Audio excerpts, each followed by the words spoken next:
Hi there everybody. This today is going to be a lesson on how to actually practice properly at home and how to set yourself up for success.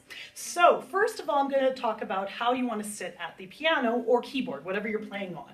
So you want to make sure that your bench, first of all, is the right distance from the instrument you're playing at, either piano or keyboard. So your knees should just be slightly under the keyboard itself. So you want your knees just barely under the keyboard. Don't squish yourself out. This is a no-no, kids. Everybody likes to squish in and then you have nowhere to move. So don't sit like that. Looks like I'm a little T-Rex here, right? Nobody T-Rex it. Back it up.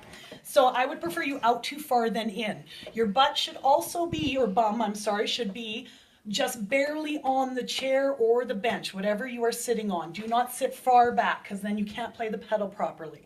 So sit on the edge so your feet are planted on the ground nice and solid.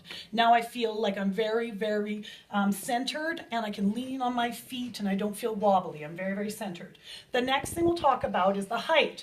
My hands or my arms should be approximately level, nice and straight as I play. So when I'm putting my hands on the keyboard, relax them at your side. How they naturally sit is how we want to drop them on the piano.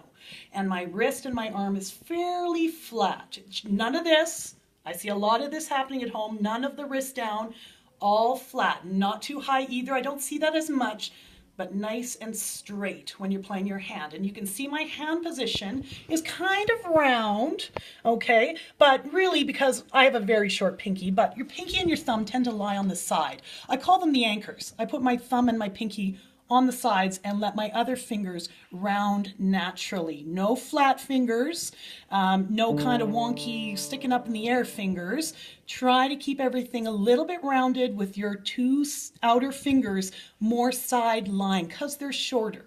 That is a good hand position to play at. Now, what else do we need at our piano? Well, we need our books. So make sure you have all of your playing books, including maybe your theory book, because you might have some theory to do during the week. So make sure you get that all done. How are you going to remember what you need to play? Well, let's just pretend I'm a student. I'm going to read my lesson plan. So there would be writing on here from the teacher saying what songs I'm playing this week. And sometimes it'll also say how many times to play them. It'll give you ideas of what you need to work on. The date will be there so you know which one is the last one. Read it over, make sure all your books are at the piano or keyboard. And there's usually some sort of scale or some kind of warm-up to do. Make sure you do that. Now the other reason you want this is because on the back it has a practice component.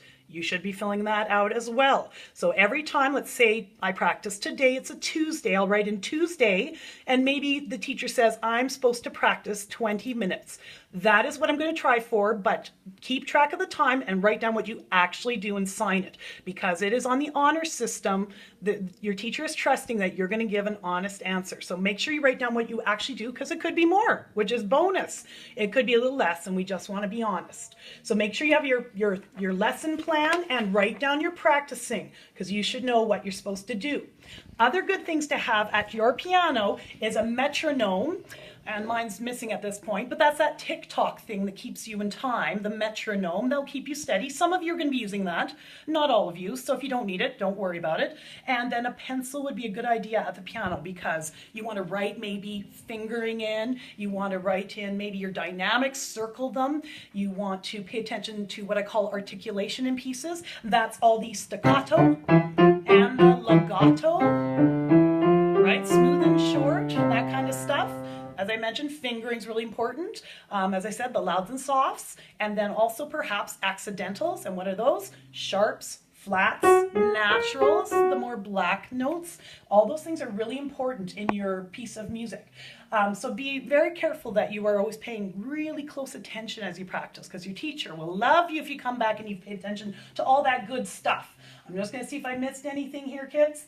No, I think that's probably about it. So that's lots to think of. So really make sure you're sitting nice and tall and with your back nice and straight, your hands nicely rounded, loose shoulders, everything's loose and loosey-goosey, feet planted on the floor, and do your practicing just the way your practice sheet or your weekly sheets tells you what to do, and have fun too, because music is awesome. So we'll see you at your next lesson. Bye guys.